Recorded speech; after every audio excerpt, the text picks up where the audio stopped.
अब हम यहाँ पर गुणा और सबसे पहले गुणा के लिए संख्या रेखा पर निरूपित करने का बहुत ही महत्वपूर्ण नियम के बारे में, रीतियों के बारे में समझने का प्रयास करेंगे। सबसे पहले हम देखते हैं, एक हमारे पास सवाल है ऋण 4 गुणित 2। इसको संख्या रेखा के माध्यम से आप कैसे समझाएंगे? हम जानते हैं कि कोई भी एक आदमी है जो उधार देता भी है और जमा भी लेता है। जब ए आदमी, इसका नाम हम रख देते हैं ए। ए जो है अगर किसी को उधार में देता है तो उसका मतलब ये है कि ये प्लस में है, इसके पास इतना पैसा है। अगर किसी से ये उधार को जमा लेता है, मतलब किसी का पैसा जमा लेता है, तो उसका मतलब ये माइनस में है, किसी का कर्जदार है। अगर प्लस में है तो कोई इसका कर्जदार है, और माइनस में है तो ये किसी का कर्जदार है। इसको इस तरीके से हम लिख सकते हैं, ऐसा कह सकते हैं। इसमें लिख सकते हैं कर्ज दिया है। अब यहाँ लिख सकते हैं हम कर्ज लिया है इससे। यहाँ लिख सकते हैं हम माइनस से, और यहाँ लिख सकते हैं हम प्लस को। मतलब माइनस से कर्ज लिया है, प्लस को कर्ज दिया है। अब हम पहला वाला जो अपना सवाल है उसको संख्या रेखा पर निरूपित करेंगे। हमारे पास है -4, मतलब यहाँ से लेकर यहाँ तक इतना रुपए कर्ज के रूप में लिया है, या कोई आदमी इसके पास, ए के पास जमा किया है। अब हमको कह रहा है कि गुणित 2, मतलब जितना कर्ज इसके पास जमा है या ये कर्ज लिया है उसका डबल कर्ज हो गया। मतलब ऋण 4 था तो यहाँ हो गया डबल ऋण 8। उतना ही हम जितना था पहले उतना और कर्ज ले लिए तो ऋण 8 हो गया। मतलब यदि ऋणात्मक में है और उसका डबल किया जाए तो संख्या जो प्राप्त होगा भी ऋणात्मक में होगा, इसलिए बराबर में होता है ऋण 8। यहाँ पर ऋण 8 आ गया। अब दूसरा सवाल को हम देखते हैं। ऋण 4, मतलब वो आदमी जो है यहाँ तक किसी का जमा लिया हुआ है, मतलब ऋण 4 कर्जदार हैं। ऋण 4 ये किसी से जमा लिया हुआ है। अब क्या कह रहा है? गुणित ऋण 2। तो यहाँ पर हमको ये समझने में मुश्किल हो जाता है कि ऋण 2 को अब हम यहाँ कहाँ निरूपित करेंगे। तो यहाँ ऋण 2 का मतलब होता है कि जितना वो कर्ज लिया है या जितना उसके पास जमा है, इसको ऋण 2 आ जाने के कारण हम इस ऋण को उल्टा शब्द से मानते हैं। मतलब जितना कर्ज वो जमा की लिया है दूसरे से, उसको उल्टा मान ले, मतलब उतना ऋण वो दिया है। 4 ऋण है पहले तो हम उसको उल्टा समझ लेते हैं, और अब हम मान लेते हैं कि ऋण 4 उसने दिया है, और 2 है तो उसका डबल, मतलब जितना ऋण वो लिया है उसके उल्टा उसका डबल ऋण दिया है, ये मान ले। तो जितना ऋण लिया है 4 लिया है, अब उसका उल्टा दिया है तो उसका डबल दिया है, तो 4 दूनी 8, मतलब हम मान के चलते हैं कि 8 वो दिया है। मतलब उत्तर उसका धनात्मक में 8 आ जाएगा। इसीलिए हम ऋण 4 और ऋण 2 का गुणा करेंगे तो ऋण ऋण का धन्य हो जाता है और धन 8 हो जाता है। तो जो ऋणात्मक है उसको हम ये मान के चलते हैं कि जिस हिसाब से वो कर्जदार है तो अब वो उल्टा हो जाएगा फायदेमंद, और 2 है मतलब उसका डबल फायदेमंद। अगर यहाँ 3 रहता तो हम कहते हैं कि जितना कर्जदार है उसके उल्टा वो कर्ज दिया है, उसका ट्रिपल दिया है, ये मान लेते हैं। जितना कर्ज वो लिया है उसका ट्रिपल कर्ज वो दिया है, तो कितना आएगा? तो दिया है तो उसको हम धनात्मक में लाएंगे, ट्रिपल आता तो हम 12 मानते उसको, अब डबल है तो इसको हम 8 मानते हैं। इस तरीके से ये धनात्मक हो जाता है। अब मान लो 4 है, कह रहा है कि 4 उसने धनात्मक में है, मतलब 4 कर्ज के रूप में दिया है, मतलब 4 प्लस में है। अब कहता है कि -2, मतलब उसका उल्टा करो डबल। तो 4 उसने कर्ज में दिया है, इसके जगह में हम उल्टा करेंगे तो 4 कर्ज में लिया है।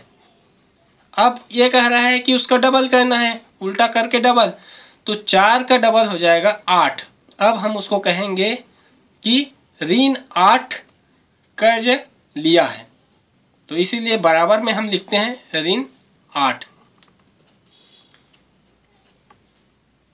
अब बाकी को हम आसानी से हल कर लेते हैं कि 2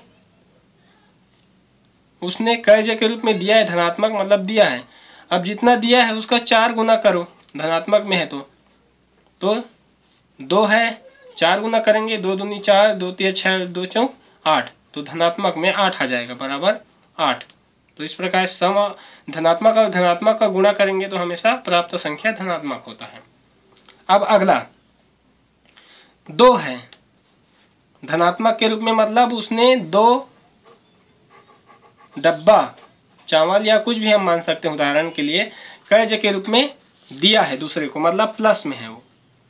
और ऋण 4 है, मतलब उल्टा है, चवल गुना उल्टा। तो सबसे पहले तो हम उसको उल्टा करेंगे, जितना उसने दिया था उसके उल्टा हो जाएगा उतना उसने लिया, मतलब 2 लिया। अब उसका 4 गुना करने के लिए बोला है तो हम 4 गुना करेंगे, ये 1 हो गया, ये 2 हो गया, ये 3 हो गया और ये 4। अब किस में आया ये -8, मतलब ऋण 8 में आया। इसका मतलब ये हो गया कि उसका उत्तर होगा अब कि पहले जो +2 में था वो अब -8 में 4 गुना वापस आ गया, तो यहाँ लिखेंगे हम -8। अब इस तरीके से नियम के अनुसार भी यही होता है कि प्लस और माइनस का गुणा हो तो माइनस में उत्तर आता है, तो इस तरीके से ऋण 8 हो गया। तो इस प्रकार से गुणा जो है एक संख्या रेखा पर निरूपित होता है।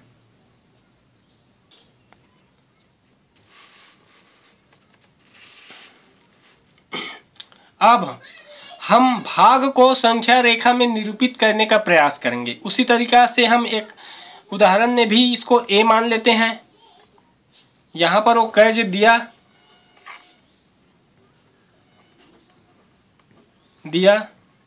प्लस को, यहाँ पर हम मान लेते हैं कर्ज लिया माइनस से। अब उसी तरीके से इसको भी हम हल करेंगे। सबसे पहले है -4, मतलब -4 का मतलब होता है इतना उसने किसी से कर्ज लिया है। अब मान लो यहाँ पर ये जो है 2 भाई है और ये जो है पहले इतना इसके, मान लो यहाँ कोई आदमी है, मान लेते हैं हम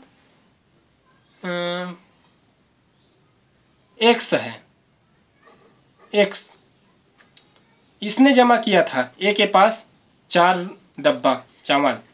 अब x का एक भाई और है y। अब x इससे कहता है कि मेरा बंटवारा हो गया है, जिसमें से जो आपके पास कर्ज जमा है उसको 2 भागों में आधा आधा बांट दो, एक मेरे नाम से एक y के नाम से। अब x जो पूछता है अब मेरे हिस्से में आपके पास कितना पैसा जमा है, मतलब आप मेरे कितने कर्जदार हैं। तो ए उससे कहेगा कि मैं इसको 2 भागों में बांटता हूँ, ऋण 4 जो है 2 भाग में बटेगा, एक 2 तक के और इधर एक 2, यहाँ 2 तक की, ऋण 2 एक का होगा और उसके बाद के ऋण 2 एक दूसरे का होगा। तो फिर x को ए कहता है कि आपका मैं ऋण 2 कर्जदार हूँ, ऋण 2 डब्बा आपको दूंगा, मतलब 2 डब्बा दूंगा मैं, ऋण 2 आपका कर्जदार हूँ।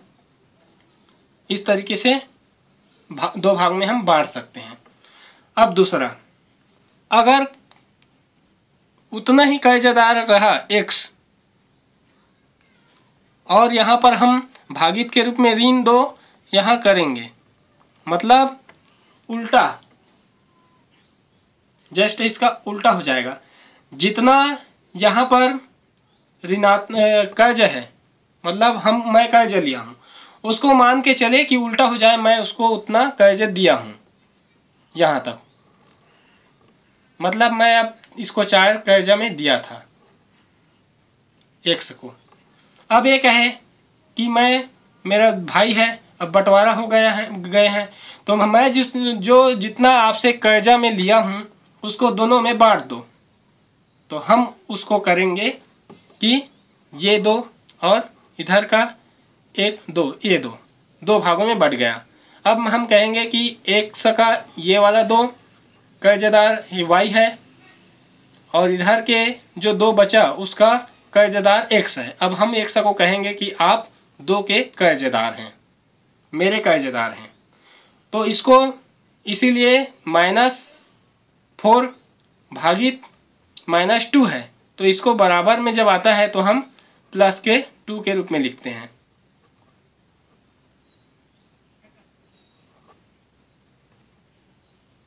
यहाँ पर -2 आया था इसलिए -2 लिखे, यहाँ पर -4 आया था और भागित -2 है, मतलब ऋण 2 है, तो ऋण 2 मतलब उल्टा किए सबसे पहले, तो 4 तक हमारा कर्जदार हो गया। अब उसको हम 2 से भाग दिए तो 2 भाग में बटा, तो ये 2 का कर्जदार बचा। अब हम आगे बढ़ते हैं। अब देखते हैं तीसरा नंबर, यहाँ दिया है 4 भागित ऋण 2। तो सबसे पहले 4 है जो कि धनात्मक है, तो सबसे पहले हम यहाँ तक ऐसा चिन्हित बनाएंगे। अब हम मान के चलेंगे कि हमारा कोई कर्जदार है 4 डब्बे का। अब ऋण 2 है भागित के रूप में, मतलब जितना यहाँ हम किसी को कर्ज दिए हैं, मान के चलते हैं कि हम किसी के कर्ज लिए हैं उतना उल्टा चले जाते हैं, क्योंकि ऋणात्मक से भाग देना है, तो यहाँ आ जाते हैं। अब यहाँ मान के चलते हैं हम किसी का ऋण 4 कर्जदार हैं। अब यहाँ पर कह रहा है कि इसको 2 भागों में बांटना है, मतलब ऋण 4 हम लग रहे हैं उसको 2 भागों में, उसी प्रकार से जैसे x भाई था 2 भागों में उसको वापस करना था, उसी तरीके से 2 भाग में हम बांट सकते हैं। अब x को बता सकते हैं कि आपका 2 डब्बा कर्ज हमारा है, और y को भी बता सकते हैं कि 2 डब्बा कर्ज हम आपको देंगे, मतलब जो हम कर्ज लिए हैं उसको 2-2 भाग में बांट देंगे। अब अगला आते हैं ऋण 2 भागित 4। अब ऋण 2 मतलब यहाँ से लेकर यहाँ तक, मतलब हम किसी का कोई हमारे पास 2 डब्बा जमा किया है। अब कहता है कि इसको 4 भागों में बांटो, तो सामान्य सा बात है, 4 डब्बा जमा किया है और इसको 4 भाग में बांटना है, तो एक एक आदमी को आधा आधा डब्बा मिलेगा। तो यहाँ पर हम एक नए सिस्टम से आ जाते हैं, ये पूर्णांक से बाहर का बात हो जाता है, क्योंकि दशमलव के रूप में हम पूर्णांक को नहीं लिखते हैं। यहाँ जिस तरीके से हम यहाँ इस पाठ में पढ़ रहे हैं, इसमें हम सिर्फ पूर्णांक संख्या तक जाते हैं। तो इस तरीके से अगर ऐसा सवाल है तो उसको हम 0.5 के रूप में लिखेंगे, क्योंकि -2 है। अब -2 को हम 4 भागों में बांटेंगे, मतलब 4 जो है धनात्मक है, इसलिए हमको उल्टा जाने का सवाल ही पैदा नहीं होता, क्योंकि धनात्मक में है। तो इसी माइनस को हम 4 अलग अलग भागों में बांटेंगे, तो -1 का आधा होगा -0.5। अब एक और सवाल है कि मान लो 2 डब्बा हमने किसी को उधार में दिया है। अब हमको कहता है कि भागित -4 करो, तो सबसे पहले हम ये माइनस है तो उल्टा करेंगे, हम जाएंगे 0 से वापस 2 तक, यहाँ तक गए। अब इसको हमको 4 भागों में बांटना है, तो यहाँ पर बराबर आया था -2, यहाँ पर बराबर आया था -0.5। अब यहाँ पर 2 को जो उल्टा किए तो -2 हो गया, मतलब उसका जमा हमारे पास हो गया, मतलब हम उसके कर्जदार हो गए। अब माइनस के बाद है 4, मतलब -2 को 4 भागों में बांटना है इस तरीके से, 1 2 3 4। तो उसी तरीके से ये भी हो जाएगा, 1 -1 का आधा, तो -1 का आधा होता है -0.5। अब इस तरीके से स्पष्ट है कि अगर माइनस में हम भाग देंगे प्लस का तो उत्तर माइनस में आएगा, यदि माइनस में भाग देंगे माइनस का तो उत्तर प्लस में आएगा, यदि प्लस में भाग देंगे माइनस का तो उत्तर माइनस में आएगा, यदि माइनस में भाग देंगे प्लस का तो उत्तर माइनस में आएगा, यदि प्लस में भाग देंगे माइनस का तो उत्तर आएगा माइनस में। तो ये भी सेम टू सेम वैसी है जैसे कि गुणा में नियम होता है, यदि माइनस माइनस हो तो प्लस, प्लस माइनस हो तो माइनस, माइनस प्लस हो तो माइनस, और प्लस प्लस हो तो प्लस।